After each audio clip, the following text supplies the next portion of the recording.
Kemudian sesudah lewat beberapa hari, waktu Yesus datang lagi ke Kapernaum, tersiarlah kabar bahwa ia ada di rumah. Maka datanglah orang-orang berkerumun sehingga tidak ada lagi tempat, bahkan di muka pintu pun tidak. Sementara ia memberitakan firman kepada mereka, ada orang-orang datang membawa kepadanya seorang lumpuh, digotong oleh 4 orang. Tetapi mereka tidak dapat membawanya kepadanya karena orang banyak itu. Lalu mereka membuka atap yang di atasnya. Sesudah terbuka, mereka menurunkan tilam tempat orang lumpuh itu terbaring. Ketika Yesus melihat iman mereka, berkatalah ia kepada orang lumpuh itu, "Hai anakku, dosamu sudah diampuni."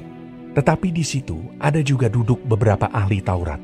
Mereka berpikir dalam hatinya, "Mengapa orang ini berkata begitu? Ia menghujat Allah. Siapa yang dapat mengampuni dosa selain daripada Allah sendiri?" Tetapi Yesus segera mengetahui dalam hatinya bahwa mereka berpikir demikian. Lalu ia berkata kepada mereka, "Mengapa kamu berpikir begitu dalam hatimu?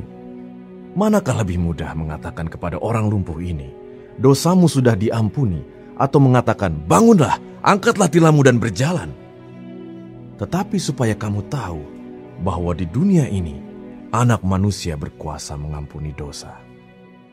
Berkatalah ia kepada orang lumpuh itu, "Kepadamu kukatakan, bangunlah, angkatlah tempat tidurmu, dan pulanglah ke rumahmu." Dan orang itu pun bangun, segera mengangkat tempat tidurnya, dan pergi keluar di hadapan orang-orang itu, sehingga mereka semua takjub, lalu memuliakan Allah. Katanya, "Yang begini belum pernah kita lihat." Sesudah itu, Yesus pergi lagi ke pantai danau, dan seluruh orang banyak datang kepadanya. Lalu ia mengajar mereka.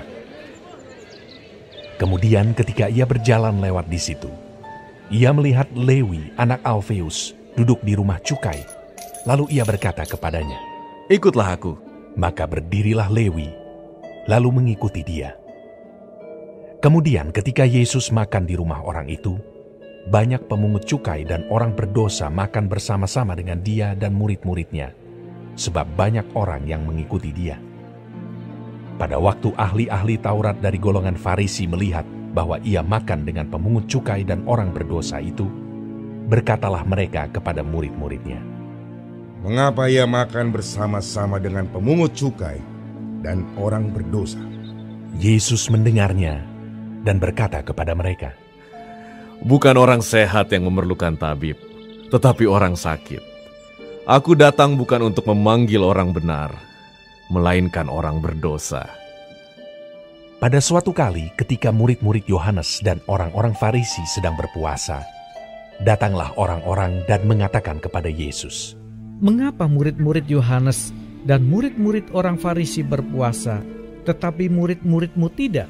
Jawab Yesus kepada mereka, Dapatkah sahabat-sahabat mempelai laki-laki berpuasa, sedang mempelai itu bersama mereka? Selama mempelai itu bersama mereka, mereka tidak dapat berpuasa. Tetapi waktunya akan datang mempelai itu diambil dari mereka, dan pada waktu itulah mereka akan berpuasa. Tidak seorang pun menambalkan secarik kain yang belum susut pada baju yang tua, karena jika demikian, kain penambal itu akan mencabiknya. Yang baru mencabik yang tua, lalu makin besarlah koyaknya. Demikian juga tidak seorang pun mengisikan anggur yang baru ke dalam kantong kulit yang tua, karena jika demikian, anggur itu akan mengoyakkan kantong itu, sehingga anggur itu dan kantongnya dua-duanya terbuang. Tetapi anggur yang baru hendaknya disimpan dalam kantong yang baru pula. Pada suatu kali, pada hari Sabat, Yesus berjalan di ladang gandum, dan sementara berjalan murid-muridnya memetik bulir gandum. Maka kata orang-orang Farisi kepadanya, "Lihat, mengapa mereka berbuat sesuatu yang tidak diperbolehkan pada hari Sabat?" Jawabnya kepada mereka, Belum pernahkah kamu baca apa yang dilakukan Daud ketika ia dan mereka yang mengikutinya kekurangan dan kelaparan? Bagaimana ia masuk ke dalam rumah Allah waktu Abiatar menjabat sebagai imam besar, lalu makan roti sajian itu yang tidak boleh dimakan kecuali oleh imam-imam, dan memberinya juga kepada pengikut-pengikutnya.